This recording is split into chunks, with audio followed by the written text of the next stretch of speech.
Está no ar, Federal. Rádio Instituto Federal. Informação, cultura e entretenimento à sua disposição no smartphone, computador ou tablet. No ar, Rádio Instituto Federal. Boa noite, ouvintes. Nós estamos aqui para mais um programa Ciência no Ar com os professores, doutores aqui do Instituto Federal de São Paulo, Campus Suzano, que desenvolvem já atividades de pesquisas. Primeiramente, vou me apresentar, meu nome é Paulo, sou professor aqui no Instituto, mais voltado para a área de Química. E alguns episódios desse programa, a gente vai conduzir algumas entrevistas com os pesquisadores aqui do campus ou de outras instituições também. Então, estamos aqui com o professor Antônio Mendes de Oliveira Neto e com o professor Alexandre Manissoba de Oliveira. Nós falaremos a respeito de materiais bioartificiais e sua utilização em projetos de pesquisas voltados na detecção de tumores. Então, segundamente, né? Que o primeiramente já foi, né? Isso depois, aí. terceiramente, assim por diante. Então, eu passo aqui o microfone ao professor Alexandre para ele dar uma breve... uma explanação sobre o que nós falaremos hoje, né? Do que ele faz, o projeto dele. Muito e bom. depois o professor Antônio. Muito obrigado, Dr. Paulo. Eu gostaria, assim, primeiramente, né, pegando aqui a palavra do colega, dar uma boa noite, ou um bom dia, uma boa tarde, e desejar aí que o seu dia, a sua tarde, a sua noite, não sei que horário que você vai ouvir ou vai ver esse programa, né, possa ser maravilhoso, querido ouvinte, querido espectador, você internauta que nos acompanha também, parabenizar aí mais uma vez esse programa, Dr. Fábio, parabéns aqui ao Dr. Paulo por essa iniciativa. E eu gostaria de desejar esse início de programa muito sucesso. Nós iremos falar sobre os avanços da pesquisa, né, que estamos desenvolvendo aqui no Instituto, utilizando micro-ondas aplicada à área médica para o desenvolvimento de imagens, né, de bioimpedâncias, de forma que essas possam ser futuramente utilizadas para o diagnóstico. Então é esse o nosso intuito. Estamos aqui atendendo esse convite maravilhoso e à disposição tanto do Instituto quanto da comunidade acadêmica como um todo. O professor Antônio, fala um pouco para a gente sobre o seu projeto de pesquisa e qual a situação que ele se encontra atualmente. Primeiramente, queria agradecer o convite, né? Sobre o projeto de pesquisa, atualmente nós estamos trabalhando com a caracterização de materiais para que eles possam ser utilizados para a criação de fântons. O que são fântons? Fântons são modelos ou matemáticos ou físicos que visam simular algumas características do corpo humano. Normalmente do corpo humano, mas poderia ser de animais também. No caso aqui, né, nós trouxemos alguns exemplos de alguns fântons. Esses dois aqui, esse fânton aqui e este outro fânton, ele é de isopor. Ele simula uma característica, né, que nós temos uma pesquisa sobre o uso de micro-ondas para detecção de tumores.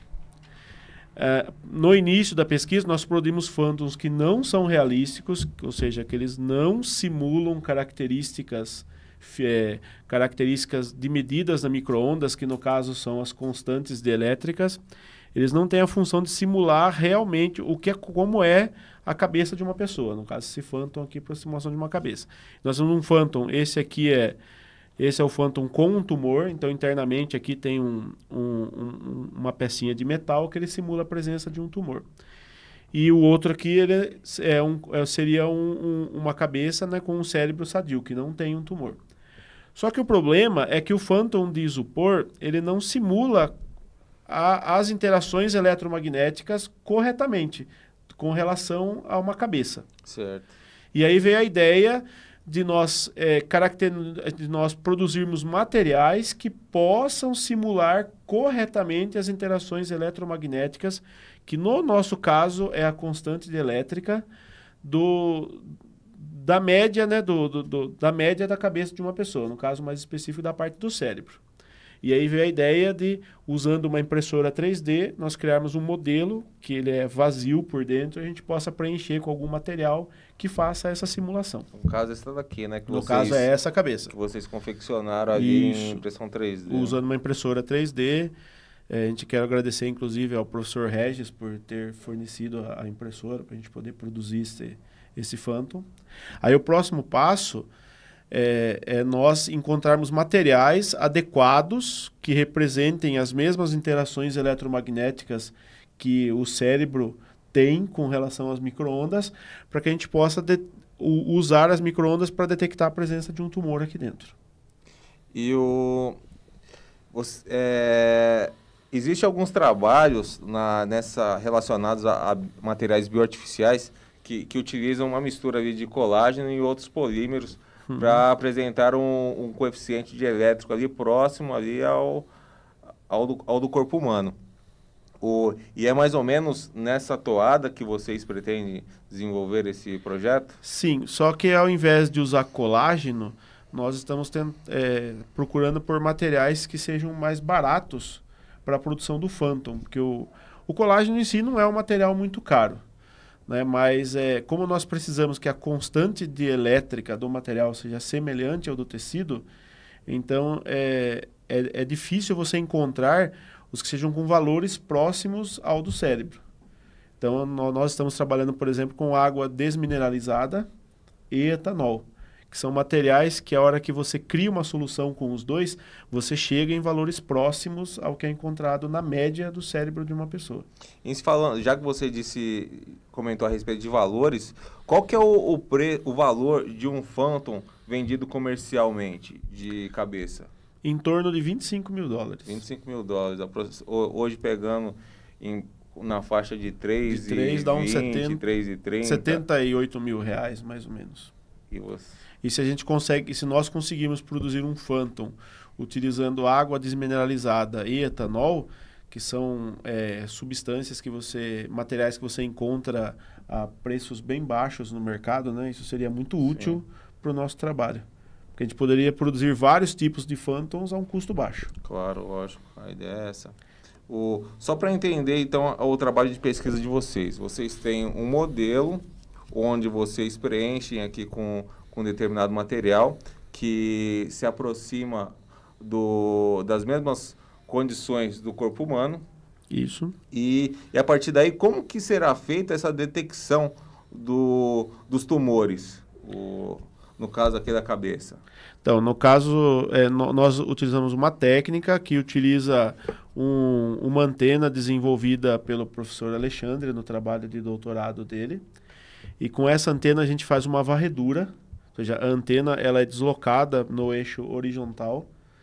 E aí nós, utilizando-se de processamento de sinais, nós conseguimos gerar um padrão que permite levantar a variação da constante de elétrica de cada posição que a antena foi colocada. Utilizando esses sinais, depois de passar por um conjunto de algoritmos que fazem o processamento de sinais, nós conseguimos gerar uma imagem. E essa imagem apresenta um contraste. Então, a região sadia vai apresentar uma imagem de determinada forma. E a parte que tem o tumor, inicialmente, a gente está focando no tumor, ela vai apresentar uma diferença na imagem, que só vai aparecer visualmente. Eu estou falando de tumor, mas não só tumor. Um AVC, que é um acidente vascular cerebral, ele também poderia ser detectado, porque ele apresentaria valores diferentes na constante de elétrica e após o processamento de sinal, gerando a imagem, você teria uma diferença de contraste também. A partir de uma varredura em uma cabeça sadia, você consegue associar ali qualquer irregularidade, qualquer variação nessa constante de elétrica, a alguma ineficiência ali, vamos dizer assim, de algum tipo de célula ou outra manifestação que possa ocorrer ali dentro. Né? Não só, né? Se a pessoa, vamos supor que a pessoa tenha levado um tiro na cabeça e aí se extrai a bala, por exemplo, né? Você poderia também estar usando essa técnica para verificar se sobrou algum estilhaço lá dentro. Uhum. Que todo o material que existir dentro da cabeça, que ele tenha um valor de constante elétrica diferente do cérebro, vai aparecer na imagem como um contraste. Interessante, né? E diz uma coisa, professor Alexandre, Por que utilizar micro-ondas para detectar, para fazer esse tipo de varredura e não outro tipo de... Ótima pergunta, doutor ondas? Fábio. Como bem colocado... Não, Paulo, pô. Doutor Paulo, bem colocado. Tá vendo? Mais uma prova de que o programa é ao vivo, né? Ao vivo é sempre mais divertido. Mas, doutor Paulo, bem colocada a pergunta. E como foi colocado pelo professor Antônio, o contraste que nós estamos nos referindo é com relação às constantes dielétricas, né? A constante dielétrica de um material é a característica que esse material ele oferece de permitir o surgimento de campos elétricos e, a partir desses campos elétricos, drenar-lhes a energia através, né, da deformação molecular do material, né? Assim sendo, materiais que possuem pouca matéria, por exemplo, o vácuo ou o ar, eles interagem menos com os campos elétricos. Assim sendo, eles acabam tendo um contraste baixo. Materiais com maior densidade, como colocado pelo professor Antônio, o etanol, a água desmineralizada, como você tem mais massa, elas reagem mais a esse estímulo de campos elétricos, drenando parte da sua energia na forma do que nós chamamos, né, uma propriedade física do material que nós chamamos de impedância, né? Ele acaba oferecendo essa oposição, essa dificuldade, esse impedimento ao surgimento e à manutenção dos campos elétricos. A micro-ondas, ela foi eleita, ela foi escolhida pelo seguinte motivo. No caso, as ondas eletromagnéticas, elas possuem duas composições básicas. Elas são formadas por campos elétricos ortogonalmente a campos magnéticos.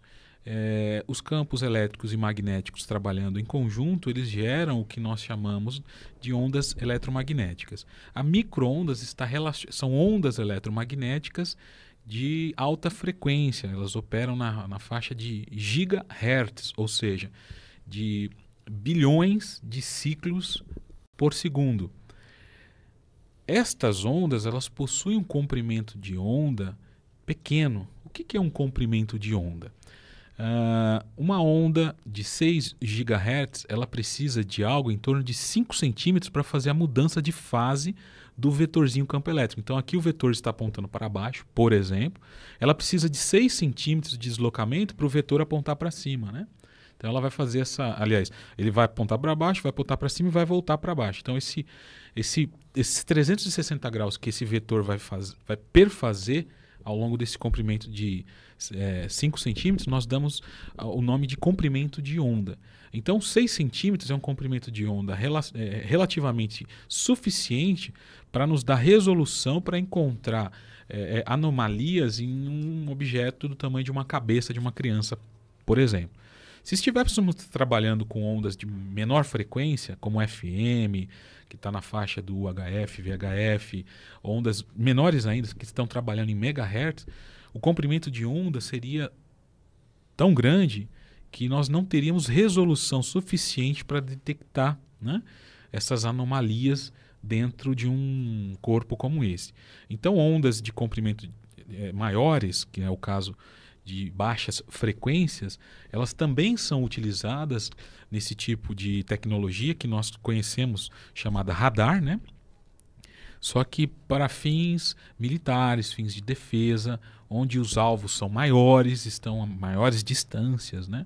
Então ondas de baixa frequência, né, que não estão na escala de micro-ondas, elas já estão na escala de ondas de centímetros ou ondas métricas mesmo, são grandes os comprimentos de ondas.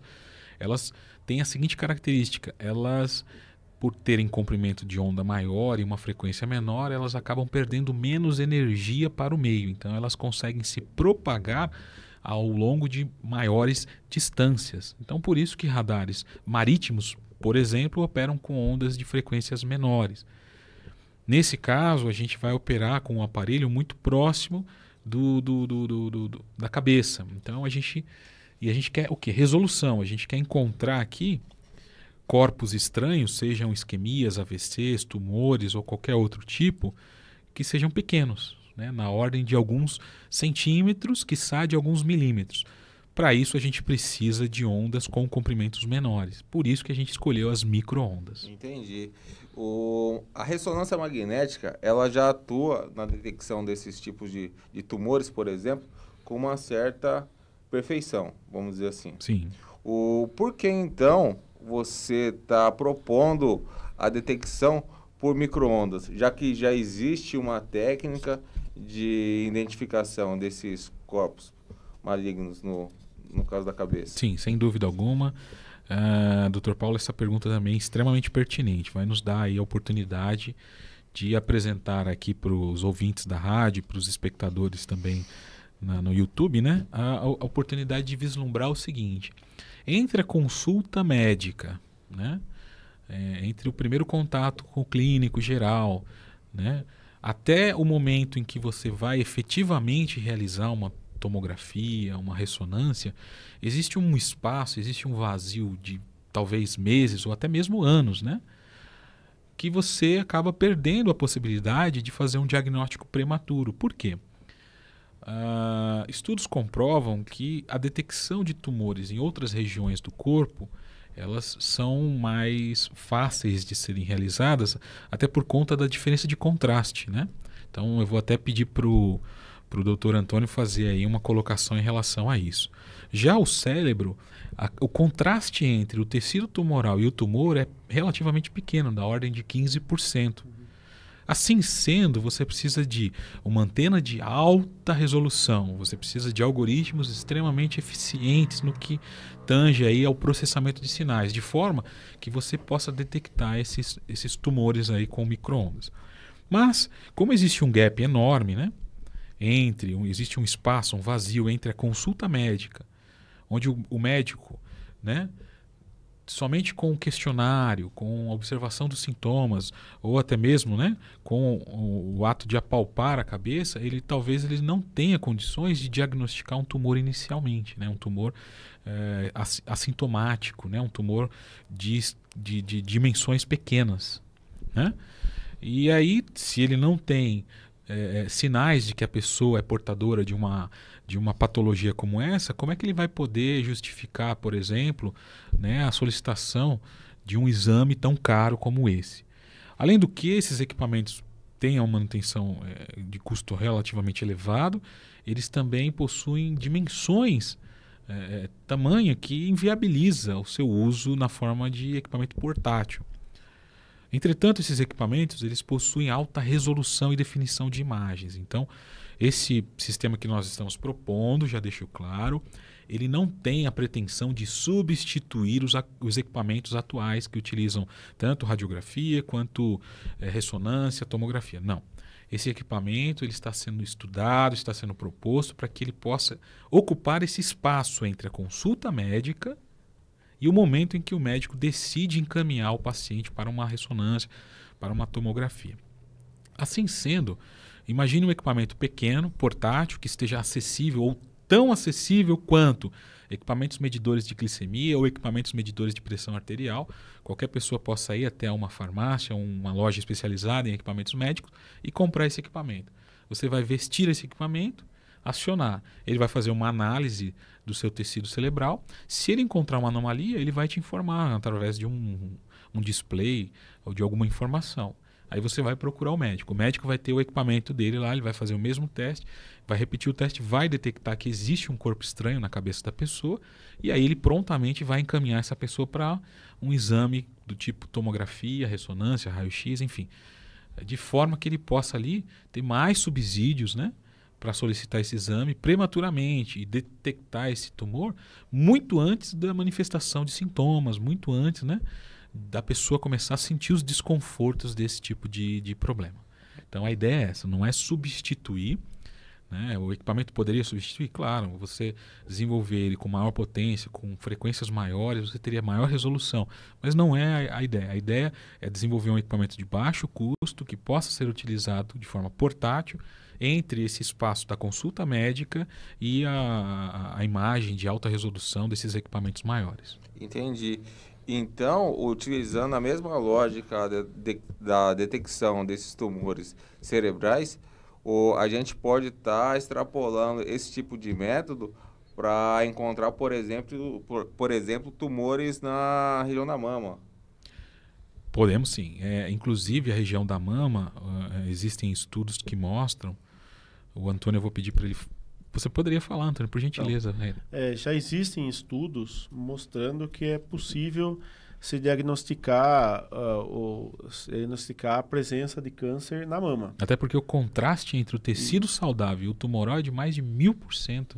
Então é fácil. Enquanto no cérebro é 15%, não é isso, Antônio? Então, o do cérebro é 15%. Então, as pesquisas para detecção de câncer e tumores cerebrais, elas são mais difíceis por conta dessa pequena variação. E nós já verificamos que a fase atual em que o nosso estudo está permite que a gente afirme que o nosso processo de detecção consegue reconhecer uma diferença de 15%. Ótimo. Nós já estamos nesse pé já. Qual que seria vocês têm uma estimativa do limite de detecção? Boa pergunta. A gente vocês teve falaram desses 15% de contraste. Então, a gente teve uma felicidade, não é isso, Antônio? Isso. No momento em que estávamos aferindo esse Phantom, que é um modelo físico, né? O que acontece? O ar, ele possui uma constante dielétrica de 1, alguma coisa, podemos arredondar para 1. O isopor, ele possui uma constante dielétrica de 1,1, ou seja, um contraste de 10%. Quando fizemos a coleta dos dados, até aí a gente não pôde perceber. Após desenvolvermos aí os algoritmos de processamento de imagem, a gente teve uma surpresa. Além de detectar o tumor, né, a gente pôde observar nas imagens o aparecimento dos gaps de ar. Né? Aqui dentro. O tumor está aqui dentro. Pode até tirar o tumor para a gente mostrar na câmera, né? E a gente observa que esse Phantom ele é feito por camadas de isopor. E o nosso sistema, a imagem gerada pelo nosso sistema, ele apresentou inclusive esses gaps de ar entre as placas de isopor.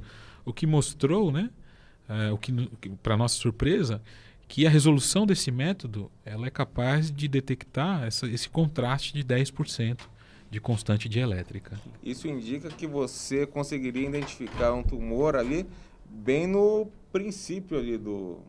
É essa a ideia. Tanto é que olha o tamanho daquele tumorzinho ali. Então, qual que é o tamanho aproximado disso aqui? Ele tem 125 milímetros cúbicos. 5 milímetros por 5 milímetros por 5 milímetros. É um pequeno aqui. cubo, né? E, além disso, né, pelo fato dele ter detectado os espaços entre as placas, então ele consegue reconhecer diferenças bem menores. Que o espaço entre essas placas aqui é menor que 1 milímetro. Sim. E nós conseguimos enxergar esses espaços na imagem também. Interessante. E foram realizadas várias etapas de processamento dos sinais, de forma a garantir, né, esse ocorrido, garantir que realmente era isso, não era um erro de processamento. Repetimos várias vezes, né? Teve reprodutibilidade. Sim, teve reprodutibilidade, Ótimo. Exatamente. Isso foi muito curioso e a gente acabou ficando surpreso. Né? Agradecemos aí publicamente também a empresa Rohde & Schwarz, a empresa Hitsu e a empresa Tektronix, que sempre estiveram aí nos apoiando, né? Gratuitamente, sempre trouxeram aí seus equipamentos, assim como muitas outras empresas estão sempre dispostas aí a nos ajudar, né? Então, agradecemos também. Esses resultados que vocês já obtiveram, vocês já divulgaram no meio científico? Como que está o andamento dessas pesquisas, né? Sim. Sim, a gente acabou de apresentar no Congresso, né, o trabalho de levantamento de constantes dielétricas, né, para a caracterização desses tecidos bioartificiais. É um trabalho que está sendo feito aí, chefiado pelo Antônio, né, ele que está sendo o pesquisador responsável por esta área. Ele acabou de apresentar esse trabalho magnífico, né, no segundo workshop de micro-ondas que foi realizado aqui no Instituto. Publicou um artigo. Estamos também com um artigo passando por uma avaliação. Ele foi submetido num periódico, né, internacional na área de micro-ondas. E a gente, além desses trabalhos, a gente vai seguir aí adiante para desenvolver mais aplicações. Já fizemos aquisição de alguns equipamentos que nos auxiliarão para a produção do hardware necessário, né, aqui no nosso instituto. Né? A gente não vai precisar mais contar aí né? Embora estejam sempre à disposição, a gente não vai precisar contar tanto com o auxílio externo, né? A gente vai poder desenvolver aqui a tecnologia dentro do Instituto, né? Independência, exatamente. Isso. Muito embora a gente é muito grato aos nossos parceiros, essa pesquisa ela é desenvolvida em parceria com a Universidade de São Paulo, mais especificamente com a Escola Politécnica, com os laboratórios de sistemas integráveis e os laboratórios de microeletrônica da Universidade de São Paulo. Queria agradecer aí os professores doutores, pesquisadores Sérgio Takeo Kofuji, professor João Francisco Justo, eles que são dos laboratórios LSI e LME, respectivamente, nos apoiam e participam conosco, estão sempre conosco aí nos workshops. Também queremos agradecer, né, o apoio do professor Marcelo Bender Perotoni, da Universidade Federal do ABC, uma outra universidade parceira, está aí trabalhando conosco, faz parte desse trabalho. Vira e mexe está aqui conosco também no Campus Suzano, nós estamos também no UFBC. Agradecer também o professor Alfredo Gomes Neto, do Instituto Federal da Paraíba, né? Então ele é nosso parceiro do grupo de eletromagnetismo, grupo de tecnologia e eletromagnetismo aplicado, GTEMA, lá do IFPB. E também temos o parceiro que não poderíamos deixar de mencionar e agradecer, o professor Henri Baldran, do Instituto Nacional Politécnico de Toulouse, parceiro também do Instituto aqui do Federal de São Paulo, parceiro aqui do Campus Suzano e parceiro também do Laboratório Maxwell. Então, todo esse trabalho ele culminou, né, na colimação de brilhantes mentes, o professor Antônio, o professor Regis, os professores anteriormente citados, e a gente acabou formando um grupo chamado Laboratório Maxwell, cujo logo está aqui, né? A gente está dentro de uma nave dentro aqui, de uma nave, nós estamos apresentando nosso programa diretamente de uma nave. Isso aí. Proporcionada pelo professor Alexandre e professor Muito Antônio. bem. Então, para nós é uma alegria muito grande. Se você esquecer alguém nessa lista aí de agradecimento, vai ser cobrado amanhã. Vai ficar ruim, com certeza. Vai ficar ruim, exatamente. Temos também no campus Cubatão o professor Dr. Charles, né? Arthur de Oliveira, ele que é um dos brilhantes pesquisadores na área de micro-ondas do Brasil. Para vocês terem uma ideia, ele é o projetista do sistema FOG-M da Avibras, um sistema de míssil teleguiado usando fibra ótica. Faz parte do grupo de pesquisa, né? E muitos outros pesquisadores. Então, se vocês quiserem conhecer o nosso trabalho, a gente pode deixar aqui os contatos? Claro, fica à vontade. Então, fiquem à vontade. O nosso grupo de pesquisa pode ser facilmente encontrado no site do Instituto, né? Vocês vão ver lá um banner, uma chamada para o Laboratório Maxwell, mas o site também é fácil, é www.labmax, com X no final, labmax.org, www.labmax.org. Lá vocês vão encontrar todos os nossos trabalhos de pesquisa, temos atualmente 3 linhas de pesquisa, que é a utilização de micro-ondas para fins médicos, utilização de micro-ondas para a área de defesa e a educação também voltada a essa parte tecnológica. E vai encontrar todos os membros do grupo, os trabalhos que são realizados, artigos publicados e muito mais. Então, fica aí o convite. Eu já acessei o seu site já, ele está muito bem apresentado, muito bem fundamentado. Muito obrigado. As informações ali são de altíssimas qualidade. Ficamos agradecidos. Aproveitando o que o professor Alexandre estava falando de todos esses parceiros, o professor Antônio, diz uma coisa, como que está a situação em relação a auxílios financeiros para o desenvolvimento desse projeto? Vocês têm algum auxílio ou estão tentando esse auxílio? Como que está? Por enquanto, nós não temos auxílio algum. Nós estamos trabalhando com verbas do próprio bolso. Nós fizemos uma tentativa, né? Participou de uma chamada, mas não conseguimos. Nós estamos esperando a abertura de novas chamadas para que a gente possa pleitear verbas para ajudar a custear. E vocês desenvolvem esses trabalhos somente entre esses docentes que vocês citaram, ou vocês envolvem ali alunos na participação desses projetos? A pergunta é extremamente interessante. No último workshop, o segundo que nós realizamos, na última semana, sexta-feira passada, dia 14, não é isso? Isso. Nós estivemos nesse workshop fazendo as discussões relacionadas a micro-ondas e, por incrível que pareça, nós tínhamos 4 alunos de iniciação científica apresentando trabalhos. Dia 12. Dia 12, perfeito. Sexta-feira, perfeito. E nós temos alunos engajados, tanto de nível médio, quanto de nível superior, tanto do Instituto Federal, quanto de outras instituições. Temos na UFABC, temos também na Unip. 3 alunos da Unip vieram apresentar os trabalhos aqui, né, na área.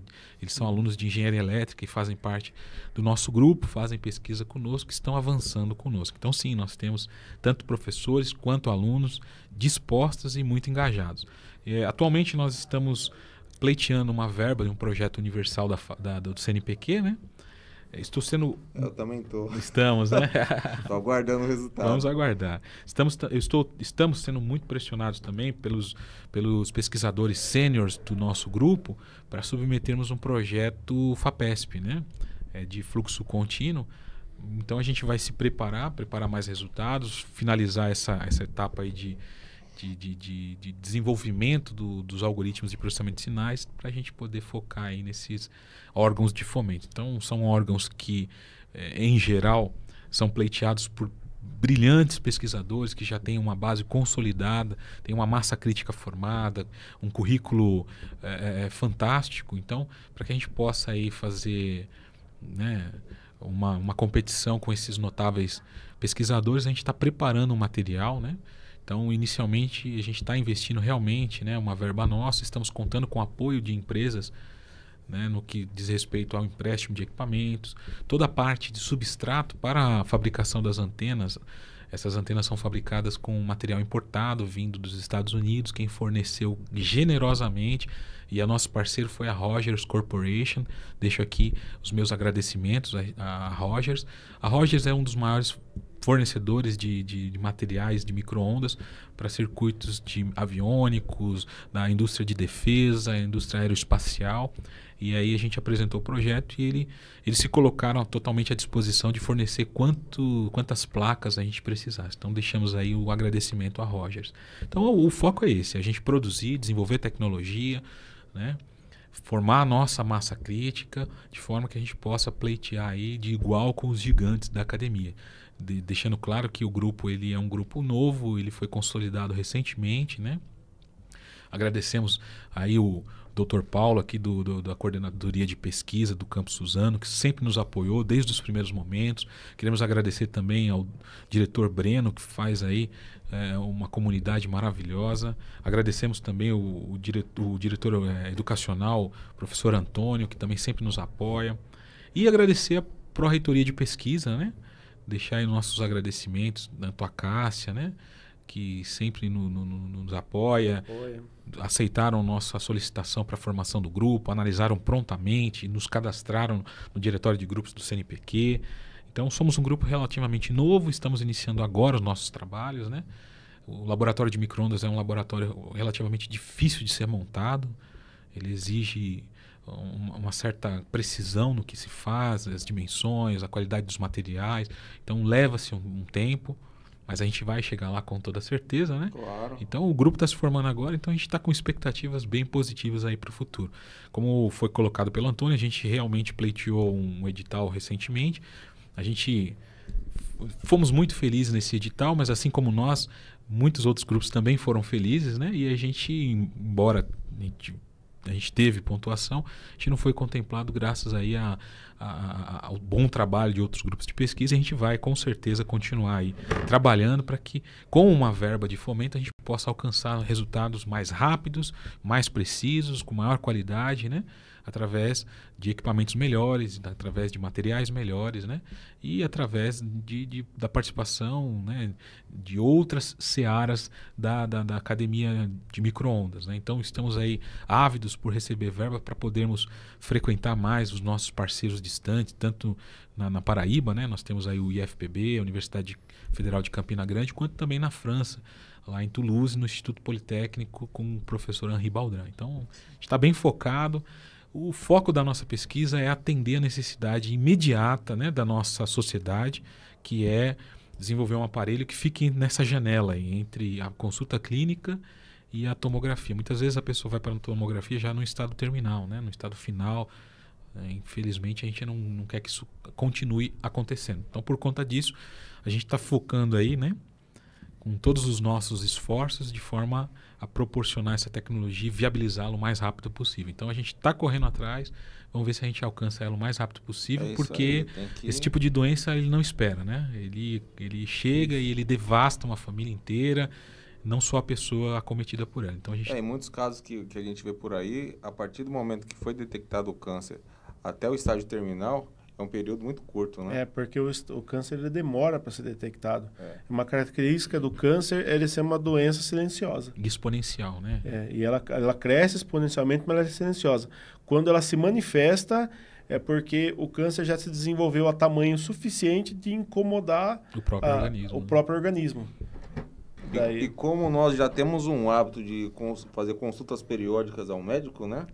Só quando está naquele estado quase terminal. Isso, quando está bem ruim. Exatamente.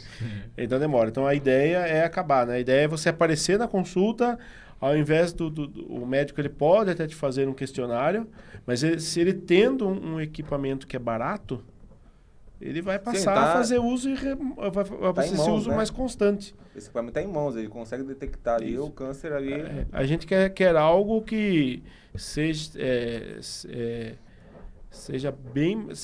que dê respaldo para o médico, para ele poder encaminhar o paciente para uma ressonância, para um outro exame mais preciso. Hoje em dia, com essa história de convênio médico, para você ter uma justificativa para a utilização de um equipamento do tamanho de uma ressonância, por exemplo, é um estágio burocrático que leva um tempo relativamente longo. Se você já tem um respaldo já de uma análise inicial... prévia, né? Que tenha sido homologada, que seja aceita e válida, eu acredito que seja uma ferramenta a mais para a luta, né, ao câncer cerebral. Porque a hora que o câncer é diagnosticado, normalmente ele já está a ponto de ser encaminhado para quimioterapia, para radioterapia, que também são tratamentos caros.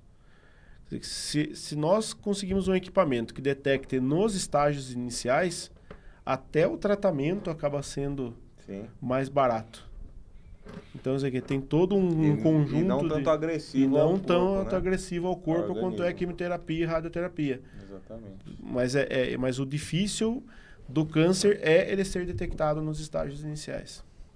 Ótimo, um belo trabalho de vocês. Obrigado. Eu não desejo sorte, porque vocês não precisam de sorte com toda essa qualidade, com essa mão de obra extremamente qualificada que vocês estão trabalhando juntos.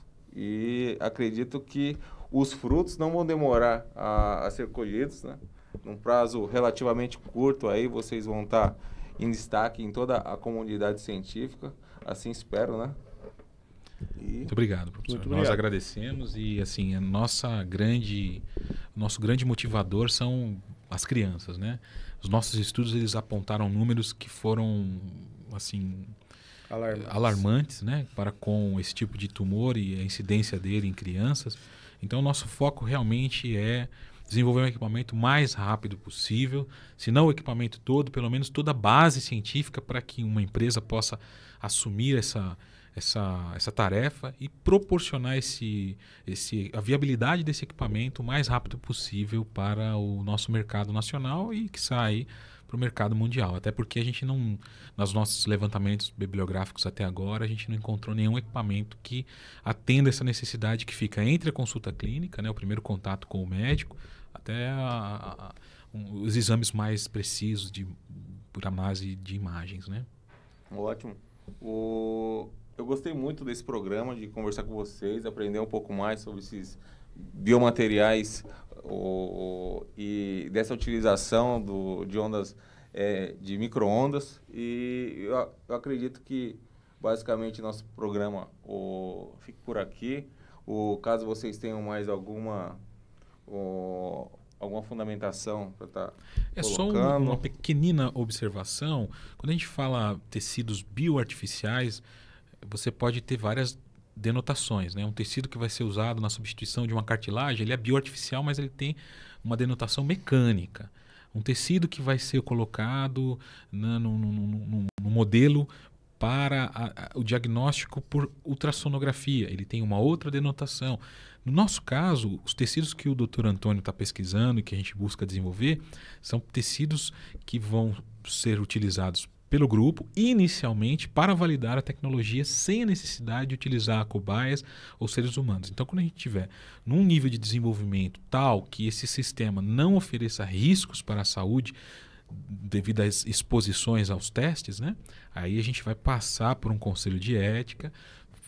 Sendo aprovado, a gente vai iniciar as pesquisas. Temos até um parceiro que posteriormente nós vamos divulgar, né? E a gente vai iniciar essa próxima fase com tecidos mortos para depois de homologado com tecidos mortos, a gente passar a fazer com tecidos vivos, né?